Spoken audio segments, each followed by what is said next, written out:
말씀 봅니다. 이사야서 6장 1절에서 8절까지입니다.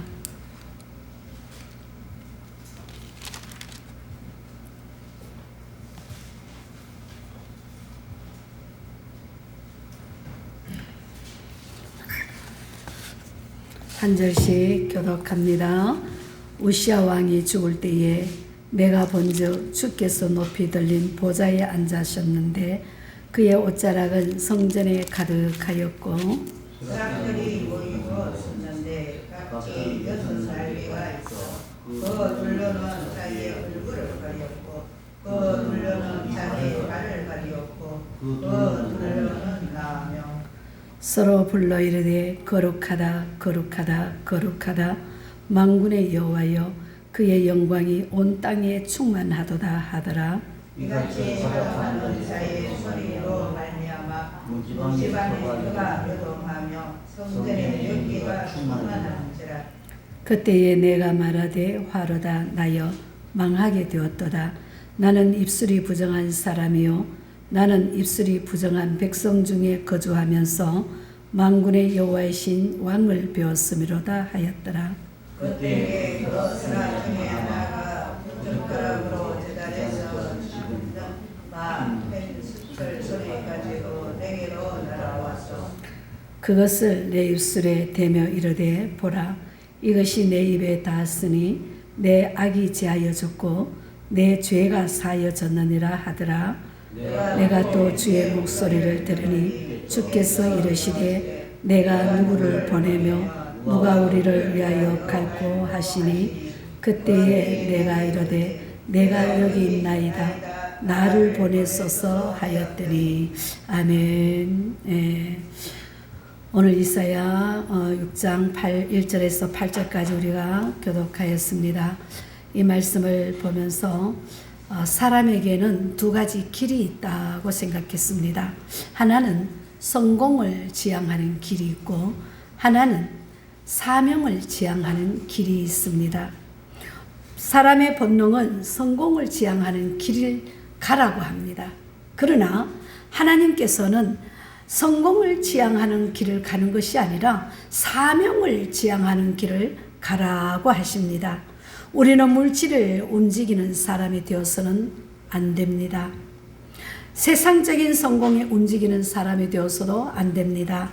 오직 하나님의 뜻에 움직이고 하나님의 부르심에 움직이는 사람이 되어야 될 줄 믿습니다.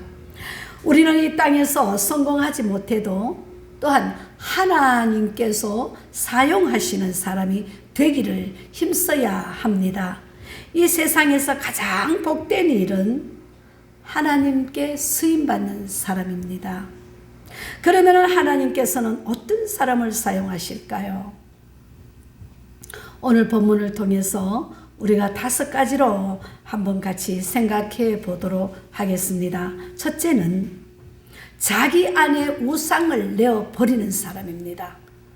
내 속에 있는 우상을 내어버리는 사람이 하나님 앞에 쓰임받고 또 하나님께서 친히 사용하실 수가 있습니다. 오늘 본문 1절 말씀을 이렇게 시작합니다. 1절 말씀을 보세요. 우시야 왕이 죽던 해에라고 합니다. 간단한 구절이지만 이 구절은 우시야가 소명받은 장면을 이해하는 가장 중요한 핵심 구절입니다. 당시에 우시야 왕은 청년 이사야가 우상처럼 여기던 스타였습니다. 우시야 왕은 52년간 나라를 다스리면서 나라를 강성하게 만들었지만 나중에는 아주 교만한 사람이 되었습니다. 그래서 성전에서 스스로 제사를 드리려고 하다가 이제 문둥병에 걸리고 결국 성전에서 쫓겨나고 죽는 날까지 별궁에 거하다가 죽게 되었습니다. 이런 우시야 왕은 비참한 죽음은 이사야에게 엄청난 충격을 주었던 것입니다. 그래서 슬픈 마음을 부여잡고 성전에 들어갔는데 그때 성전에서 하나님을 만나는 체험을 하게 됩니다. 그동안 성전을 수없이 드나들었지만 하나님을 만나지 못하다가 우시아 왕이 죽던 해에 하나님을 만났다는 것은 큰 의미가 있습니다. 우리가 언제 하나님을 만날 수가 있습니까? 내가 기도 잘할 때입니까? 열심히 찬양하고 열심히 교회 봉사할 때입니까? 안 그러면 내가 재물을 다 잃고 고통 중에서 하나님 앞에 부르짖을 때에, 이제 주님 아니면은 내가 살 수 없나라고 부르짖을 때에 주님을 만났습니까? 내가 우상처럼 여기던 내 아내 우시아가 죽을 때에 우리는 하나님을 만날 수 있습니다.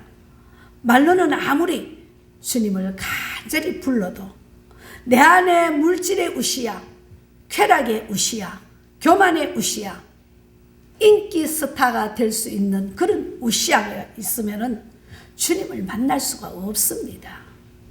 내 모든 것을, 내 안의 것을 비워야 됩니다. 내 안에 하나님보다 크게 보이는 우시아가 죽어야만이 내 속에 있던 모든 것이 무너지고 사라져야만이 하나님을 만나볼 수가 있습니다. 진정 은혜 받은 삶, 능력 있는 삶, 그런 삶을 살기를 원한다면은 우리는 끊임없이 내 안에 우시아와 싸워야 될 줄 믿습니다. 요즘 우리 권사님이 얼굴에 화색이 확 돌아요. 누가 보면 굉장히 건강하고 굉장히 뭐 복을 많이 받아갖고 뭐 굉장히 좋은 사람 같아요. 이번 주 토요일 날 목사님, 이제 송 목사님 가게 가시면은 막 나옵니다. 호떡도 나오고 뭐 목사님 좋아하는 그 꽈배기도 나오고 다 나올 겁니다. 기도하시니까 은혜가 들어가니까 얼굴이 피더라는 거예요. 보세요. 밤마다 그냥 주님을 외치고, 내가 가만히 보니까 우리 집사님들도 8시, 9시, 때로는 10시 와서 기도를 수없이 해요. 그러니까 오늘 막 스스로 그냥 막 떡 한 마리씩이나 하고, 자기 집에도 고기 안 먹는 고기 반찬을 다 갖다 내요. 내 안에 우시아가 죽고 주님이 내 안에 거하면 그냥 베풀고 나누는 겁니다. 겸손입니다. 교만이 다 들어갑니다. 왜 네가 하지? 왜 교회가 하지? 왜 내가 해? 내 안에 우시아가 살아있다면 사랑을 베풀 수 없다는 겁니다. 그래서 우리는 어떻게 싸워야 하나? 이 우시아와 어떻게 싸워야 합니까? 지금 내가 말씀드린 것과 같이 기도와 찬양으로, 그래서 인내함으로 싸워 이겨나가야 될 줄 믿습니다. 두 번째로는 하나님 앞에서 겸손한 사람입니다. 이사야가 성전에서 하나님을 만날 때에 하나님과 보좌 위에서 스랍 천사도 보였다고 했습니다. 2절 말씀에 보면은 스랍 천사는 6날개를 가졌다고 했죠. 2날개는 얼굴을 가리고, 또 2날개로는 발을 가리고 2날개로 날았다고 했습니다. 2절 우리 다시 한번 봅시다. 다 같이 2절 봅니다. 시작. 스랍들을 모시고 섰는데 각기 6날개가 있어 이 둘로는 자기의 얼굴을 가리었고 그 둘로는 자기의 발을 가리었고 그 둘로는 날며라고 합니다. 예, 천사의 모습인 겸손의 중요성을 가르쳐 줍니다. 2날개로 얼굴을 가린다는 것은 저는 부족한 존재입니다 라는 말이고, 또 2날개로 발을 가린다는 말은 저의 가는 길은 주님께 온전히 맡긴다는 뜻입니다. 또 2날로 난다는 것은 그 말은 저는 맡은 일에 최선을 다한다는 말입니다. 누가 겸손한 사람입니까? 자기의 부족함을 알고 자기의 가는 길을 온전히 주께 맡기며 그 맡은 일에 최선을 다하는 사람이 겸손한 사람입니다. 내가 아까우면 못하지요. 못하고 욕심이 생기면 교만도 생깁니다. 그런데 모든 것을 주께 맡기고 최선을 다하는 사람이 겸손한 사람이라는 말씀입니다. 겸손하면은 두 가지의 큰 축복을 얻습니다. 첫째는 아무리 큰 문제라도 내게 태산 같은 문제가 있다 할지라도 문제가 작게 보입니다. 어차피 인생은 문제의 연속입니다.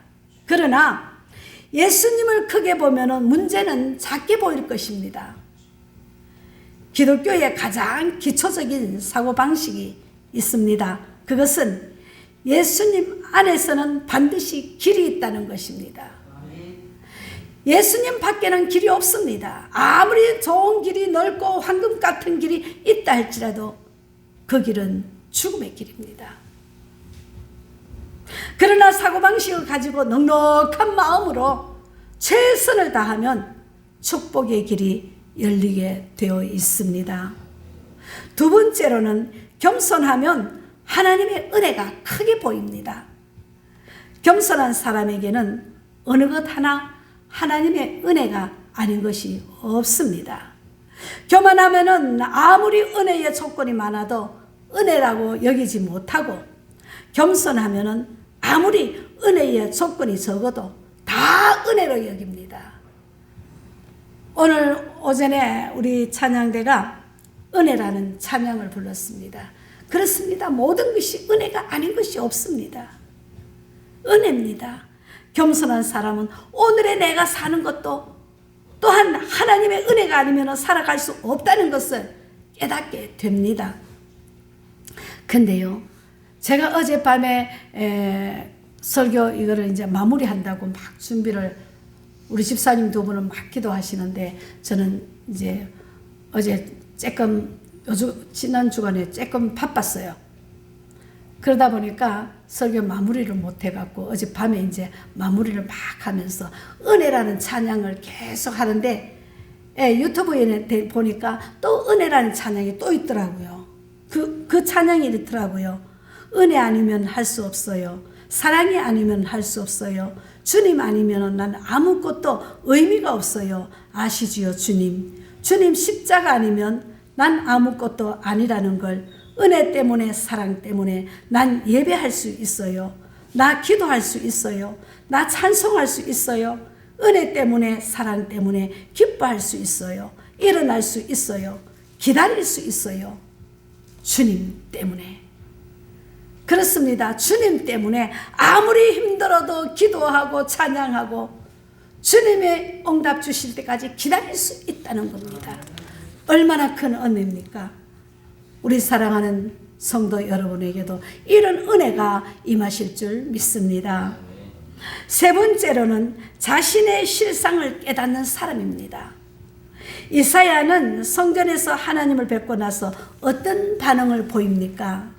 오늘 본문 5절에 보세요. 5절 말씀에 보면은 그때에 내가 말하되 화로다 나여 망하게 되었도다 라고 합니다. 이사야가 하나님을 만나고 처음 보인 반응이 나는 망할 놈의 자식이었구나, 그런 말입니다. 이제까지는 기도도 많이 하고 성전을 사랑하고 또한 대단한 사람인 줄 알았는데 실상은 그게 아니었다는 것입니다. 그처럼 자기의 부족한 실상을 깨닫는 것은 고통스러운 일이지만 바로 그때 하나님의 은혜 받을 때인 줄 믿습니다. 왜 사람들이 교만합니까? 자신의 실상을 보지 못하기 때문에 교만합니다. 왜 함부로 남을 정죄합니까? 그 또한 자기의 실상을 보지 못하기 때문에 교만합니다. 함부로 말합니다. 남을 정죄합니다. 왜 자신의 그 실상을 보지 못합니까? 하나님을 만나는 경험이 없기 때문입니다. 혹은 하나님을 만났어도 지금은 하나님과 멀어져 있기 때문에 교만하다는 겁니다. 남을 판단하고 비난하고 정죄합니다. 아무리 빛이 강해도 멀찌감치 떨어져 있으면은 흠과 티가 커져 보이지 않습니다. 그러나 우리가 빛에 가까이 가면은 조그마한 흠도 크게 보이고 잘 보입니다. 우리가 하나님께 가까이 있으면은 나의 흠과 티가 크게 보입니다. 바로 그때 우리 실상을 보이게 됩니다.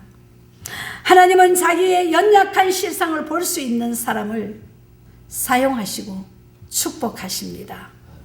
내 자신을 보지 못하고 남을 판단한다는 것은 굉장한 정죄입니다. 기도하는 사람은 내 자신부터 먼저 깨닫습니다. 하나님 앞에 내려놓습니다. 하나님, 내가 이런 사람입니다. 하나님, 나를 용서해 주세요. 그러면서 회개합니다. 회개하고 나면은 내 티는 많이 보여도 남의 티는 작게 보인다는 겁니다. 기도하지 않는 사람은 남의 티는 크게 보입니다. 그러나 내 티는 보이지 않습니다. 우리는 기도해서 정말 내 티가 크게 하나님 앞에 보여서 하나님 앞에 내려놓고 변화되는 그런 겸손한 사람이 될 수 있기를 축복합니다. 네 번째로는 부르심에 응답할 줄 아는 사람입니다.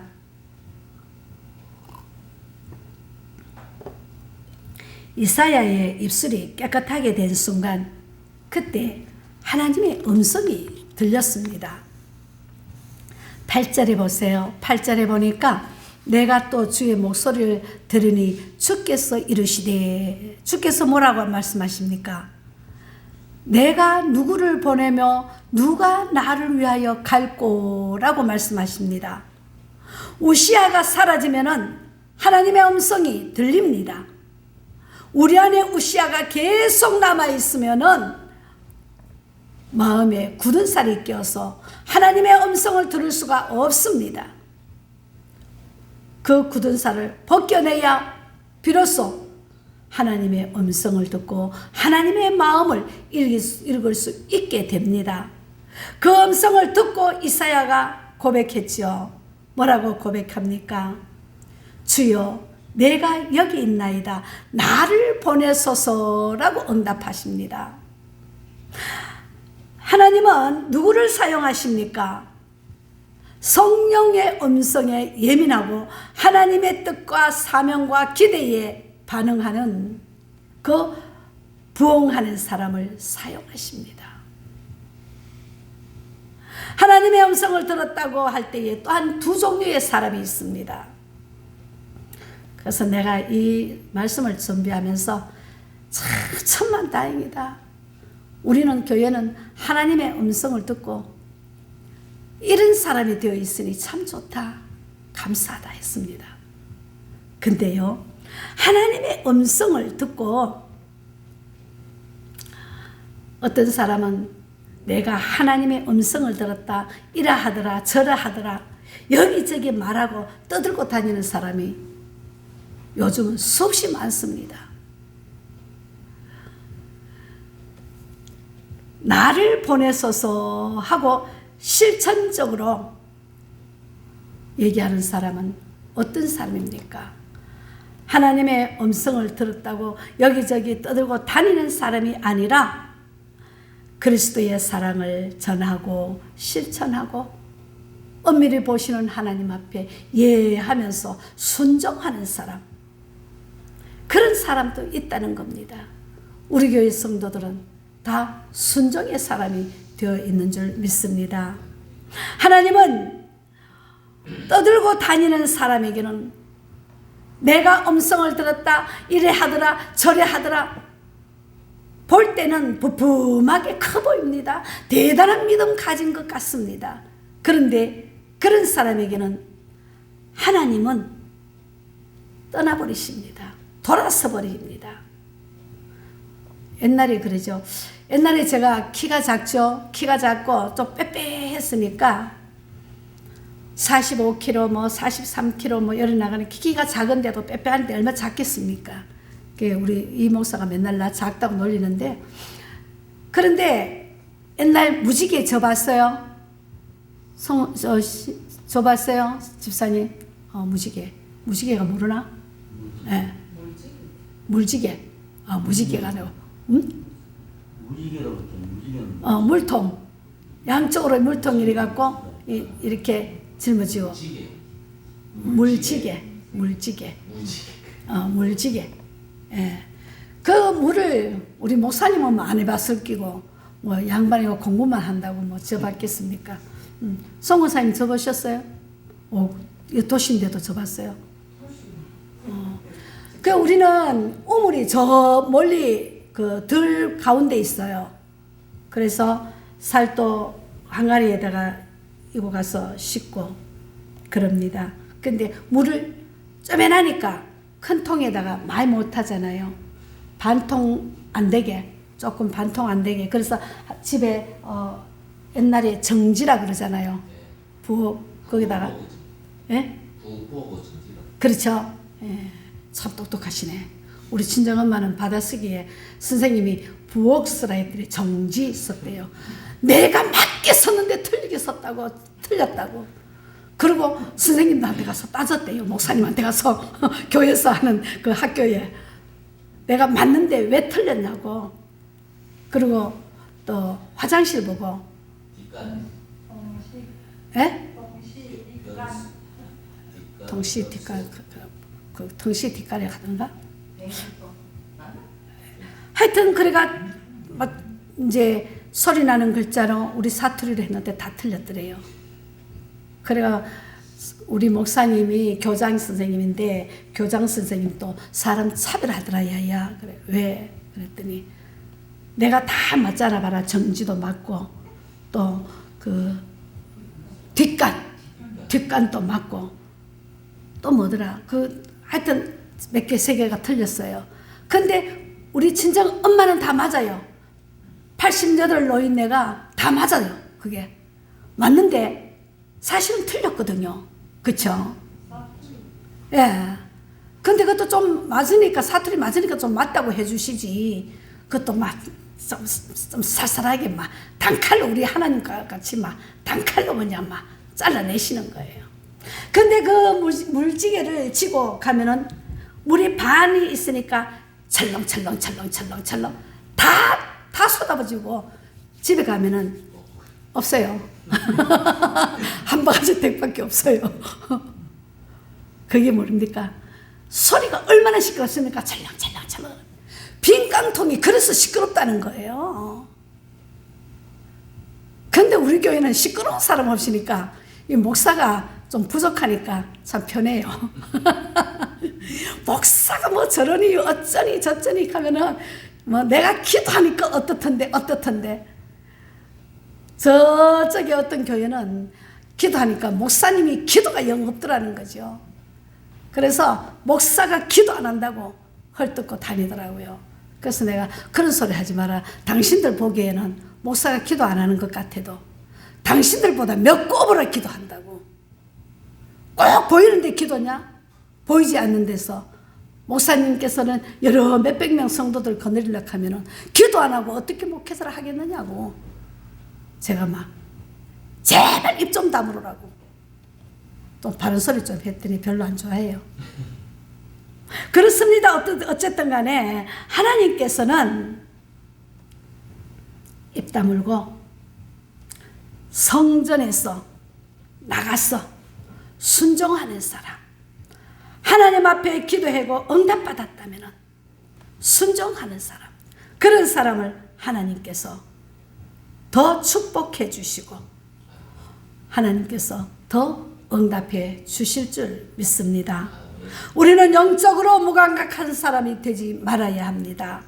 신앙생활을 오래 할 때 가장 위험한 것이 바로 무감각한 사람, 미지근한 사람들이 위험합니다. 꼭 그런 사람들이 내 잘났다고 떠듭니다. 그 영혼은 굳은 살을 벗겨내야 합니다. 그래야 우리 하나님 앞에 진실하게 쓰임받는 자가 될 수 있습니다.